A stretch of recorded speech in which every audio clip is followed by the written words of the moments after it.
پیدائش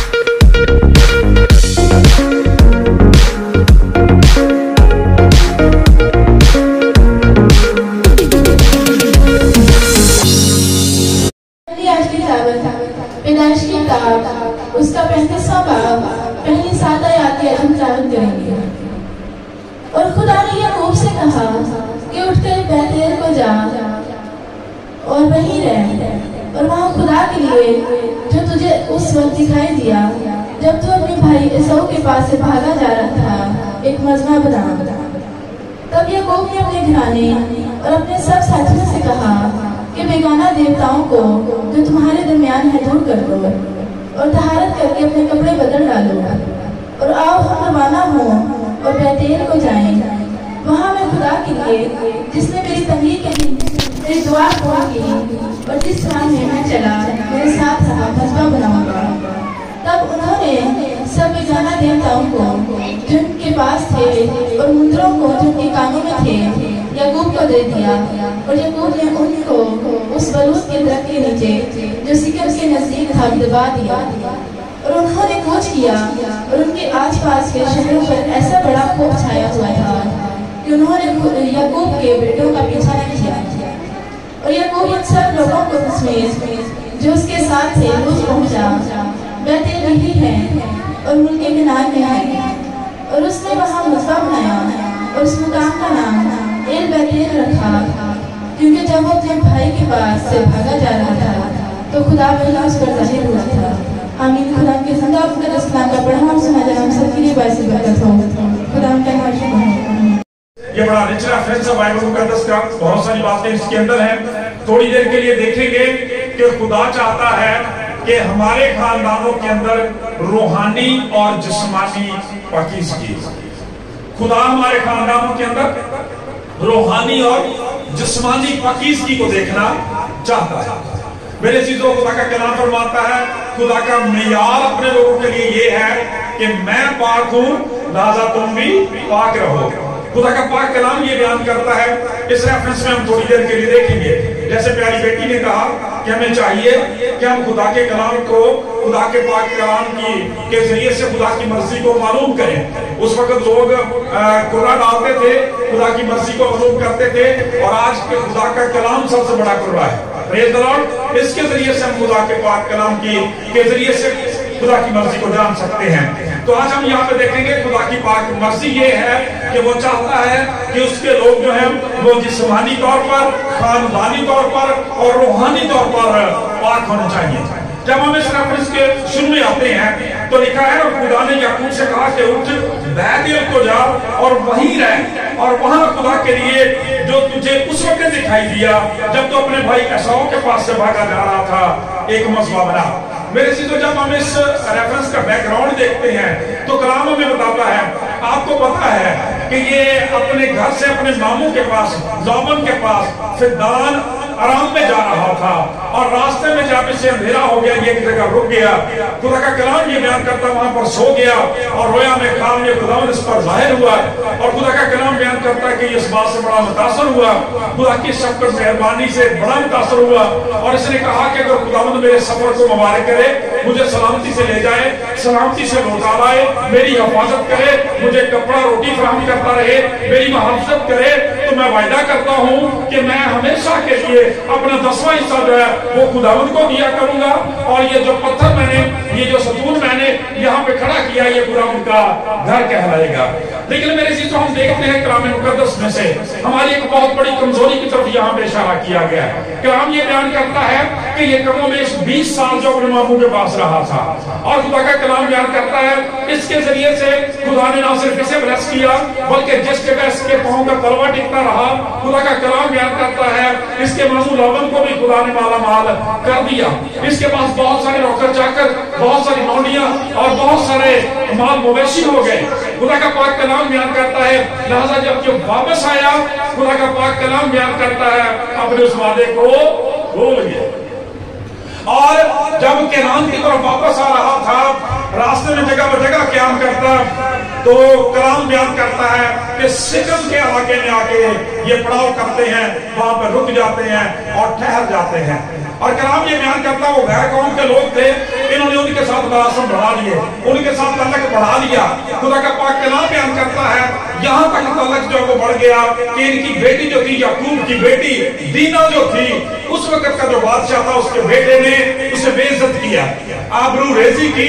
और खुदा का कलाम ये बयान करता है दीना के भाइयों को, याकूब के बेटों को ये बात बड़ी बुरी लगी।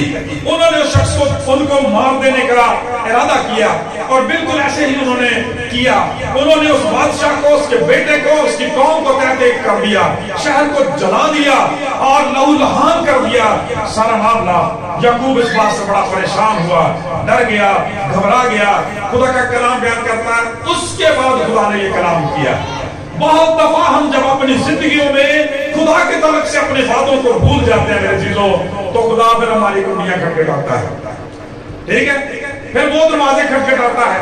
वो किसी वाक़े को इस्तेमाल कर सकता है, किसी नाकामी को इस्तेमाल कर सकता है, किसी बीमारी को इस्तेमाल कर सकता है हमें याद दिलाने के लिए कि मैंने कोई खुदा से वादा कर रखा है। चुनाचे यहाँ खुदा दोबारा से याद कराता है और कहता उठ, बैतल को जा और वहीं रह और वहां खुदा के लिए जो तुझे उस वक्त दिखाई दिया था जब तू अपने भाई के पास से भागा जा रहा था, खुदा तुझ पर जाहिर हुआ था। मेरे चीजों कितनी शर्मिंदगी वाली बात है कि जब हमें खुदावंद की जरूरत होती है तो हम कैसी तेजी के साथ, कैसी तैयारी के साथ खुदा के सुन जाते हैं, लेकिन जब खुदा के ये काम करने की बारी होती है तो हम भूल जाते हैं। आपको पता है कितना अर्सा हो गया था? एटलीस्ट 30 साल हो गए हैं और अक्सर हमारी जिंदगी के अंदर भी यही चक्कर होता है। आज प्यारी बेटी ने बड़ी खूबसूरत बातें की हैं, कहा सारे नौजवान बेटे बेटियां ऐसी बातें करें, लेकिन प्रॉब्लम ये होता है कि अगर ये चीजें हमारी जिंदगी में मुस्तकिल तौर पर जड़ ना पकड़े तो मेरे चीजों पर आने वाले वक्त में सूरत फर्क नहीं हो जाती है। इसलिए जरूरत है कि इसको पायदारी दी जाए, खुदा के कलाम को कसरत से अपने दिलों में बसने दिया जाए। कलाम बयान करता है, खुदा से दोबारा हुक्म करता है कि वापस जा और वहां पर मज़बा बना, लेकिन खुदा का कलाम ये बयान करता है इसके लिए उसको कुछ करना होगा। कलाम बयान करता है कि जब ये कहा गया तब याकूब ने क्या किया, अपने घराने और अपने सब साथियों से कहा कि बेगाना देवताओं को जो तुम्हारे दरमियान है दूर कर दो और तहारत करके अपने कपड़े बदलो। खुदा ने बैतल को वापस जाने का हुक्म दिया। मैं समझता हूँ कि आज जब हम हफ्तावार इबादत करते हैं या हम अपनी सालाना ईदें मनाते हैं, कोई शुक्रगुजारी की इबादत आ जाती है, किसी मेमोरियल सर्विस का मौका है, बिलाशुबा ये वो सारे मौके हैं जो खुदा के कलाम के वसीला से खुदा की पाक मर्जी को जानने और अपने आप को पाक करने के मौके होते हैं। खुदा का कलाम बयान करता मसीह यीशु ने फरमाया, थके मंदो बोझ के दबे लोगों मेरे पास हो, मैं तुम्हें आराम दूंगा। जब हम चर्च आते हैं खुदा की पाक मर्जी को मालूम करते हैं, अपने बोझ उतारने के लिए आते, उतार सकते हैं खुदा के जोर और अपने आप को पाक और साफ कर सकते हैं ताकि अगला वीक जो हमारे लिए शानदार हो जाए। जब हम क्रिसमस मनाते हैं, ईस्टर मनाते हैं, खुदा मौका देता है कि पिछले बोझ को, गुनाहों के बोझ को उतार लें ताकि खुदा के साथ तसल्सल के साथ चलते रहें। खुदा ने याकूब को हुक्म दिया कि वो बैतल को, खुदा के घर को जाए। आज हमें चेक करने की जरूरत है कि हमारी दुआया रूटीन क्या होती है। संडे वाले दिन हम कहाँ होते हैं? सारी फैमिली को चर्च जाना चाहिए, सारे लोग उनके घर नहीं आते। यहाँ पर याकूब जब बैतल को जाने लगा है, सारे खानदान को, अपने दोस्तों को, नौकरों चाकरों को ले जाना चाहता है, लेकिन उसके लिए उससे पहले काम करना होगा। कलाम मुकद्दस बयान करता है याकूब की फरमाबरदारी नजर आती है और वो ये है, लिखा है कि अपने घराने और साथियों को पाक कर, और उसने दो काम करने के लिए अपने भी सारे घराने को कहा। जरा तवज्जो के साथ, पहले उसने कहा बेगाना देवताओं को दूर कर दो, उन बेगाना देवताओं को दूर कर दो तुम्हारे साथ हैं, और फिर उसने कहा कि तहारत करके अपने कपड़े बदल डालो। आज मेरे चीजों खुदा का शुक्र अदा करते हैं, जैसे हम उस दिन भी कह रहे थे कि हम ज़ाहिरी तौर पर तो बुत परस्ती नहीं करते, लेकिन हमारी जिंदगियों के अंदर बहुत सारे ऐसे मामलात हैं जो बुत परस्ती से भी आगे गए हुए बड़े हुए लगते हैं। बुत परस्ती क्या है? खुदा का कलाम बयान करता है कि जब आप खुरूज की किताब उसका 20वां बाब पढ़ते हैं, पहली आयत में लिखा है तुम मेरे हुजूर गैर मबूदों को ना माना, यानी तेरे यहाँ मेरे अलावा तेरा कोई खुदा ना हो। जब हम किसी चीज को खुदा की जगह दे देते हैं मेरे अजीजों हमारे लिए बुत बन जाती है। मेरे अजीजों जब हम वो नहीं देखते जो खुदा का कलाम बयान करता कि हम देखें, जैसे बेटी ने कहा खुदा की मर्जी, जब हम वो नहीं देखते जो खुदा चाहता है कि देखें, बुत परस्ती है। जब खुदा चाहता है, खुदा की मर्जी है कि हम खुदा जो चाहता है वो सुने, वो नहीं सुनते, बुत परस्ती। जब हम इस ज़बान को खुदा के जलाल की बजाय अपनी मर्जी से इस्तेमाल करते हैं, वो नहीं बोलते जो खुदा का कलाम बयान करता है, बुत परस्ती। जब हम इन हाथों को उन कामों के लिए इस्तेमाल करते हैं जो खुदा के कलाम की मर्जी के मुताबिक नहीं, बुत परस्ती है। जब ये कदम बदी की सलाह की तरफ दौड़ते हैं, यहाँ नहीं जाना चाहिए, खुदा का कलाम ये बयान करता है कि ये बुत परस्ती है। खुदा का कलाम बयान करता है, याकूब ने कहा कि उन देवताओं को दूर कर दो, और ये वो कबीर और तरीक ना है जो खुदा को बहुत तकलीफ देता है। खुदा का कलाम बयान करता है, मैं इसे किसी सूरत में कभी भी बर्दाश्त नहीं करूंगा। मैं अपनी हमदो सना परस्त जो बुतों के लिए कभी नहीं लूंगा खुदा का पाक कलाम। मेरे हुजूर के गैर मबूदों को ना माना, तराशी हुई मूरत ना बनाना। और हम अय्यूब के खानदान में ये अजीब बात देखते हैं।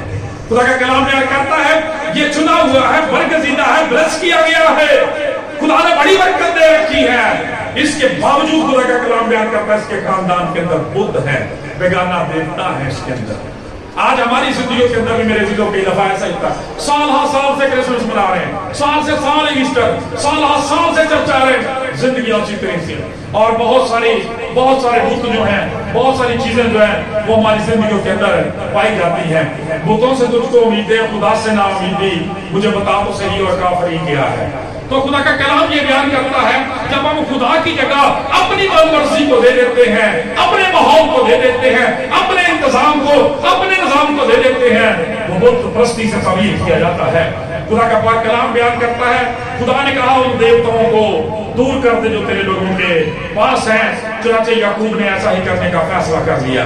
मुबारक है वो लोग जब खुदा की मर्जी से वाकिफ हो जाएं और फिर उसकी ताबेदारी के लिए तैयार हो जाएं। प्रेज़ द लॉर्ड, जोरदार तालियां लगाएं इस बात के लिए।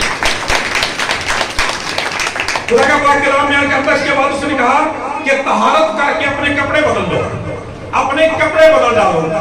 खुदा का कलाम ये बयान करता है, यहाँ पर जाहिरी तौर पर तो इशारा उन लड़कों की तरफ किया गया, याकूब जो बेटों की तरफ है जिन्होंने अभी खून से होली खेली थी, और इनके सारे कपड़े जो थे वो खून से भरे हुए थे। कत्लो गारत गरी का बाजार गर्म करके वो लौटे थे। याकूब ने कहा इनको बदल दो, तब्दील करो, नीट हो जाओ, पाक हो जाओ, साफ हो जाओ। लेकिन मेरे चीजों हकीकी तौर पर खुदा का कलाम बयान करता है कि यहाँ पे उनके कपड़े जो है उनके चाल चलन की तरफ भी इशारा करते हैं, उनके किरदार की तरफ भी इशारा करते हैं। और आज खुदा का कलाम ये बयान करता है, हमें अपने आप को चेक करने की जरूरत है कि आज हमारा पहनावा क्या है, हमारे कपड़े कैसे हैं। मैं हमेशा अपनी प्यारी बहनों के लिए, बेटियों के लिए खुदा की शुक्रगुजारी करता हूँ कि हमारे बच्चे अच्छे कपड़े पहनते हैं। खुदा में आपको बरकत दे। कलाम बयान करता, तेरा लिबास हयादार हो, वो शर्म से आसूदा हो, शर्म से सजा हुआ हो, यानी हयादार लिबास हो। और खुदा का कलाम बयान करता है, तू तहजीब के साथ, शाइस्तगी के साथ खुदा के घर में आ सके। मेरे जीतो, जब हम इस बुत परस्ती की बात करते हैं और कलाम मुकद्दस में से इस लिबास की बात करते हैं, तो खुदा का कलाम भी नए कपड़ों की बात और नई इंसानियत की बात करता है। रसूल आज़म पौलुस रसूल अपने कुलुसियों के नाम लिखे हुए खत के 3रे बाब में उसकी 5वीं से 11वीं आयत में बड़ा जबरदस्त एक रेफरेंस हमें देते हैं। मैं चाहता हूँ ये हवाला निकाला जाए और पढ़ा जाए। सर आप दोबारा आगे बढ़ाएं। हाँ जी, आज सारा भी दूंगा ना तो थोड़ी ऑप्शनल हो जाता है। हाँ इधर आ जाओ, ये इसको तवज्जो से समझना। पता क्या है, खुदा बड़े गहरे तौर पर बातें करता है। कुलसियों के नाम का, कुलुस रसूल का, और उसका चल इधर से ऐसे बहुत माइक ये चलता देखिए। हालेलुया, ले भी तवज्जो से सुनना है। आप खुदा का कलाम ये बयान करता है, इससे पहले हम इस रेफरेंस को पढ़ें। पाक कलाम के अंदर लिखा है कि जब खुदा ने कहा कि उन देवताओं को दूर कर दे, और उसके बाद खुदा का कलाम ये बयान करता है कि जब याकूब को ये कहा गया और भाई खानी, तो वो सारे के सारे जो देवता थे, यानी क्या थे, बुत थे, वो सारे के सारे बुत उसने इकट्ठे कर लिए। और इसके बाद उन्होंने एक अजीब काम भी किया हुआ था, उनकी कानों के अंदर मुंदरे, ठीक है, जो मर्द थे उन्होंने अपने कानों के अंदर मुंदरे पहनी हुई थी। اور یہ مدرے کیا گئی کلام مقدس میں جب ہم اس طرح سے استثناء کی کتاب کو پڑھتے ہیں تو وہاں پر خدا کا کلام 15 باب میں بیان کرتا ہے کہ جب تیرے ہاں کوئی غلام ہو، تیرا بھائی، تیری بہن، کوئی بیٹی، جو بھی تیرے ہاں کوئی غلامی کا کام کرتا ہے اور اس کو 6 سال ہو جائیں تو 7ویں سال تو اسے آزاد کر دینا. لیکن اگر وہ تیرے سلوک سے متاثر ہو، پرماننٹ تیرے ساتھ رہنا چاہے تو تو کیا کرنا کہ ستاری لینا اور دروازے پر اس کے کان کو چھید دینا، چھید ڈالنا، اس میں سراخ کر دینا. اور روایت یہ بتاتی ہے کہ اس چھید کے بعد وہ شخص جو ہوتا تھا ایک مندر یہاں پہ پہن لیتا تھا اور اس کے غلامی کی پرماننٹ غلام ہونے کی نشانی ہوتی تھی. ٹھیک ہے، وہ جو مرد پہنتے تھے، عورتیں نہیں مرد پہنتے تھے، وہ ان کی غلامی کا نشان ہوتا تھا. تو یعقوب کے لوگوں نے بھی یہی کچھ کر لیا تھا.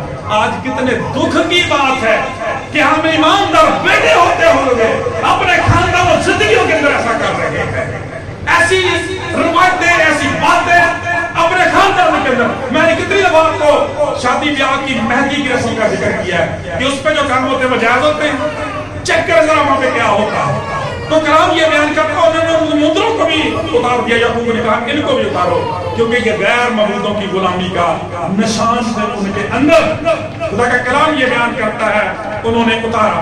اور میں بڑے دکھ کے ساتھ کہتا ہوں کہ پچھلے دنوں ٹیلی ویژن چینل پر دکھا رہے تھے یہ ہمارے ہی ملک کے اندر کسی جگہ پہ کوئی کنونشن ہوئی ہے. جو پادری صاحب ہیں، کنونشن بہت زبردست ہے، کنونشن بڑھیا بڑھیا بچہ بڑا کچھ دوسرا تیسرا، باہر سے خادم آیا ہوا ہے اور جو یہاں پہ انٹرٹینر ہے جو ان کے ساتھ ہے اس نے اتنی بڑی مندری یہاں پہ پہنی ہوئی.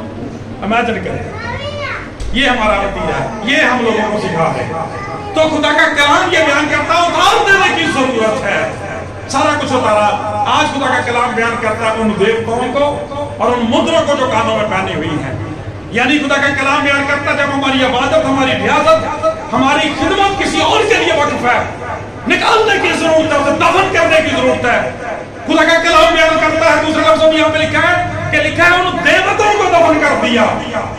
ان دیوتاؤں کو یعقوب نے دفن کر دیا، یعنی غیر معبودوں کو، ان دیوتاؤں کو مار دیا. یعقوب نے خدا کا کلام بیان کرتا ہے اور ان مندروں کو دفن کر دیا، ان کی غلامی کی رسموں کو ان کے ساتھ دفن کر دیا. آج ذرا یہ ریفرنس سنے سارا سے، یہاں پر بھی خدا کچھ ایسی باتیں کرتا ہے. جی سارا یہاں سے پڑھنا شروع کریں.